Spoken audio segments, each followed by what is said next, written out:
என்ன சார் உங்க கேள்வி? இல்ல என்ன கேள்வி உங்க கேள்வி சொல்லுங்க, என்ன கேள்வி? நான் இப்பவும் சொல்றேங்க, நான் டிவி கேக்கு எதிர்ப்புலாம் இல்ல, நான் விஜய் சாரோட ரசிகன் தான். விரைவில் பாருங்க கூலுன்னு நான் செயின் போடுறதுக்கு காரணம் கூட விஜய் சார். நிறைய பேர் ஒரு தவறான கருத்தை வச்சிட்டு இருக்கீங்க. நான் விஜய் சாருக்கு எதிர்ப்பு, நான் அப்படிலாம் இல்லை, புரியுதுங்களா? நான் விஜய் சாரோட ரசிகன் தான்.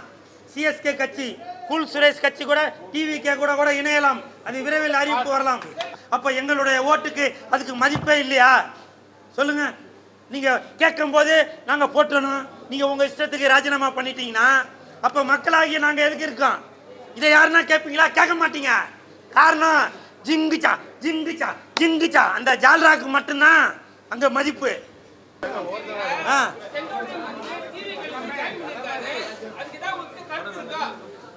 சார்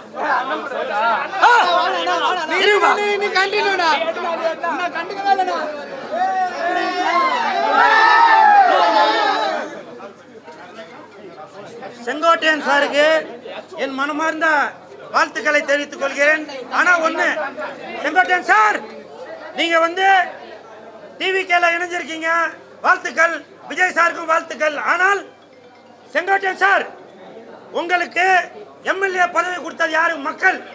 அவங்க ஓட்டு போட்டுதான் உங்களை எம்எல்ஏ ஆக்குனாங்க. ஆனால் நீங்க அந்த பதவியை ராஜினாமா செய்யும் போது மக்கள்கிட்ட கேட்டீங்களா சார்? மக்கள்கிட்ட கேட்டீங்களா? அது கேட்டுக்கணுமா இல்லையா?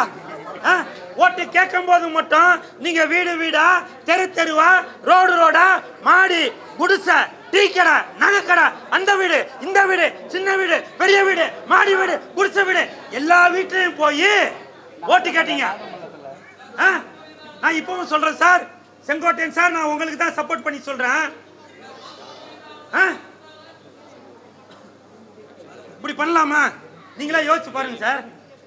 மக்கள் தான் உங்களுக்கு ஓட்டு போட்டு உங்களை எம்எல்ஏ ஆக்கியிருக்காங்க, இதுக்கு முன்னாடி அமைச்சர் ஆக்கியிருக்காங்க, முதலமைச்சர் ஆக்கிறது கூட முயற்சி நடந்தது.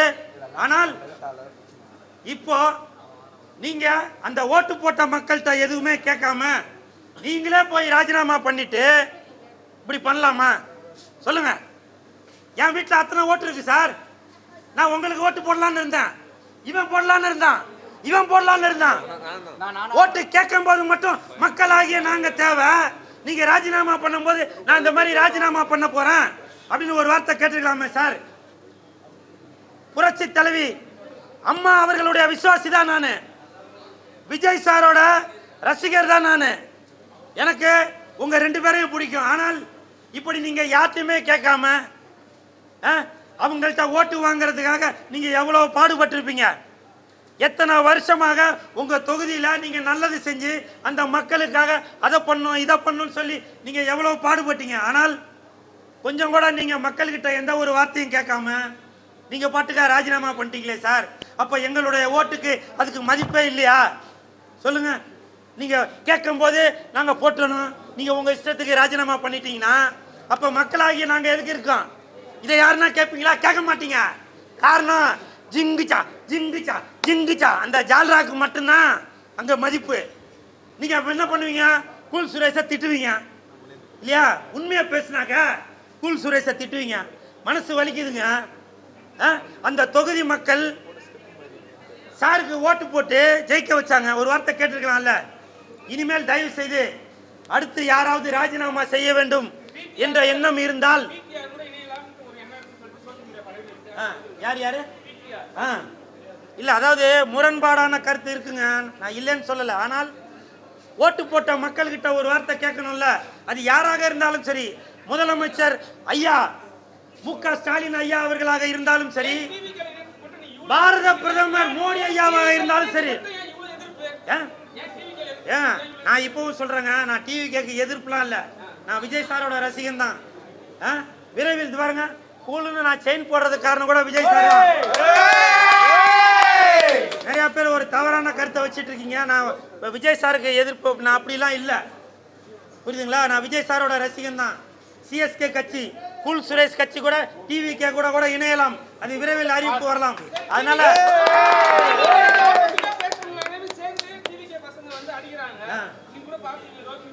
ஆமா அதே மாதிரி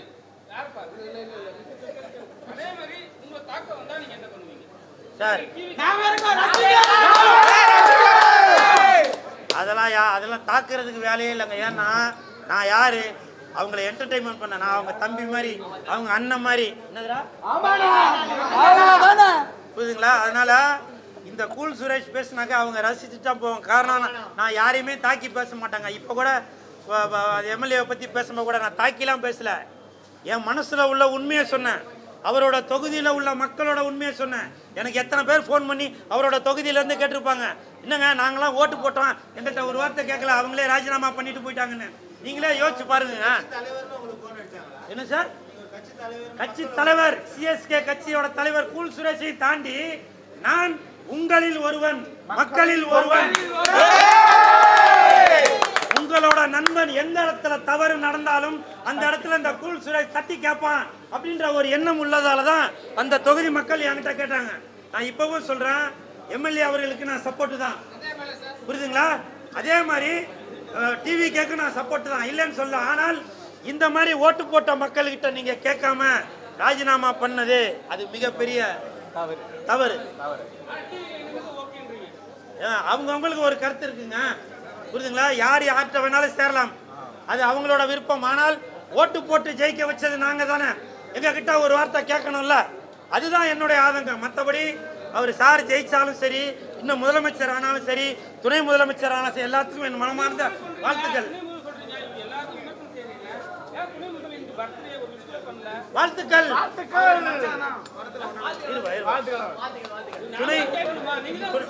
துணை முதலமைச்சர் கேளுங்க, துணை முதலமைச்சர் உதயநிதி சாருக்கு என் மனமார்ந்த பிறந்த நாள் வாழ்த்துக்களை தெரிவித்துக் கொள்கிறேன். நான் இப்பவும் சொல்றேன், நான் வந்து டிஎம்கே இல்லைங்க, தயவு செஞ்சு 200 ரூபா எனக்கு கொடுத்தாங்களா அப்படின்னு சொல்லி கேட்டுறாதீங்க. நான் ஒரு சக நடிகராக, உதயநிதி சாரோட படத்தில் நடித்த நடிகராக, அவரோட ஷூட்டிங்கில் சாப்பாடு சாப்பிட்டவனாக, அவரோட ஷூட்டிங்கில் சம்பளம் வாங்கினவனாக சொல்கிறேன் நான். அது மட்டும் இல்லை, தமிழ்நாட்டோட துணை முதலமைச்சர் அவருக்கு என் மனமார்ந்த பிறந்த நாள் வாழ்த்துக்களை தெரிவித்துக் கொள்கிறேன். அது மட்டும் இல்லை, இப்போ கொஞ்சம் முன்னாடி நான் இதில் நியூஸில் பார்த்தேன், பத்திரிகையாளர்களையும் யூடியூபர்ஸ்களையும் பவுன்சர்கள் தாக்கியதாக ஒரு நியூஸ் நான் பார்த்தேன். அதை நான் வன்மையாக கண்டிக்கிறேன்.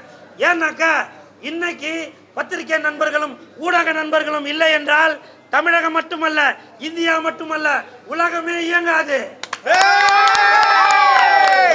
புரியுதுங்களா? நீங்க செய்யற ஒரு வேலைக்குமே அவங்க வந்து தேவைப்படுறாங்க. அப்படி இருக்கிறப்போ நீங்க பவுன்சருங்களை வச்சு அவங்கள தாக்கியது எனது வன்மையான கண்டனத்தை தெரிவித்துக் கொள்கிறேன். அது மட்டும் இல்ல, இந்த நேரத்தில் ஆதவ அர்ஜுனா சாருக்கு மனமார்ந்த நன்றியை தெரிவித்துக் கொள்கிறேன். எதுக்குனாங்க, அவர் வந்து மன்னிப்பு கேட்க சொன்னதாக ஒரு நியூஸ்லையும் பார்த்தேன். இந்த நேரத்தில் ஆதவ அர்ஜுனா சார், உங்களுக்கு என் மனமார்ந்த நன்றி. ஏன்னா உங்களுக்கு தெரிஞ்சிருக்கு, தமிழகத்திற்கு மட்டுமல்ல உலகத்திற்கு பத்திரிகை நண்பர்களும் ஊடக நண்பர்களும் தேவை தேவை தேவை. வணக்கம்.